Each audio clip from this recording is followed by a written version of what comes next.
Amadou Ba jiite nouvelle responsabilité. Amadou Ba bi nga xamante ni tey jii su tegoon candidat Macky Sall teg candidat Macky Sall la ñuy votel jël Amadou Ba teg ko fële sénégalais yi xamuñu koy Amadou Ba moom Diomaye Amadou Ba boobu la toogal nañu déglu ji kàddu yi nga xamante ni Amadou Ba yëkkati na ko ginnaaw bu mu toog ak kii di président Bassirou Diomaye Faye. Nous avons abordé la situation économique.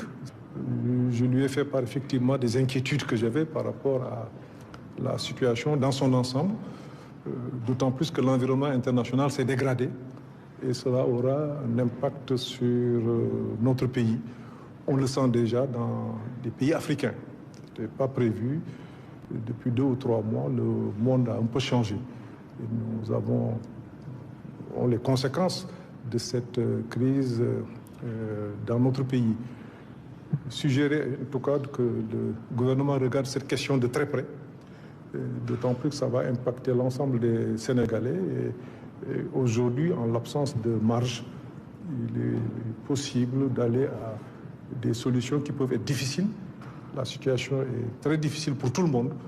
Je pense qu'il y a lieu de se concerter davantage sur cette question. À mon humble avis, le Sénégal a besoin de ressources venant du Fonds monétaire international, mais surtout d'avoir une ouverture avec les autres partenaires. Le Sénégal a cette crédibilité-là. Il appartient au pouvoir public de veiller à restaurer cette crédibilité, parce que ce que nous voyons aujourd'hui, nos notes qui sont dégradées assez régulièrement et qui rendent le crédit beaucoup plus cher, ça veut dire qu'ils enlèvent toute possibilité d'investissement à l'État du Sénégal. Cela pose quelques difficultés et risque de devenir une question de sécurité très prochainement. Enfin, nous avons abordé la question de la sécurité avec Monsieur le Président de la République. Nous sommes dans un environnement qui a beaucoup changé, notamment notre environnement immédiat. Ça a beaucoup changé. C'est un risque accru pour le pays.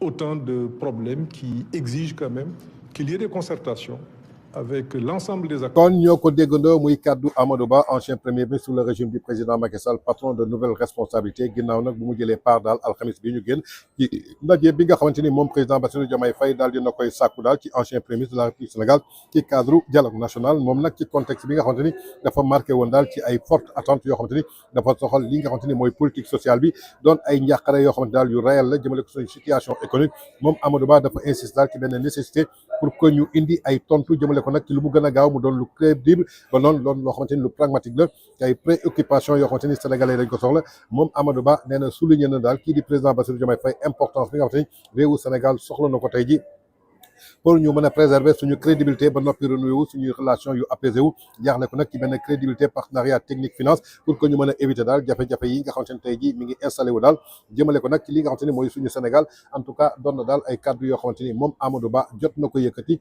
ginnaaw nag bu mu dajee ki nga xamante ni mooy président Bassirou Diomaye Faye may laaj sénégalais yi Amadou Ba bi nga xamante ni Diomaye dafa yàkkoon démb ci kawam lu mel ni xeme mbay rapport bay det caché yàq ci moom lu mel ni xeme Amadou Ba bu amul compétence Amadou Ba bi nga xamante ni yàlla su nattoo Sénégal ñàkk a bëgg Sénégal dañu jël Sénégal dénk ko Amadou Ba boobu tey la ñu woote pour wàllu may laaj yéen 54,28% yi yéen waa Pastef yéen ñi naan Pastef am na bilan yéen ñi naan incha allah dina baax est-ce que ñii ñoo koy baaxal ñii suñ ko doon baaxal dinañu jël nit maanaam peinture bi gën a bon ci àdduna tey ñu dem ba ci biir ñu ne kooku la ñu soxla tey pour mu jàpp leen pour réew mi sotti est-ce que ñoom am nañu ambition pour le Sénégal?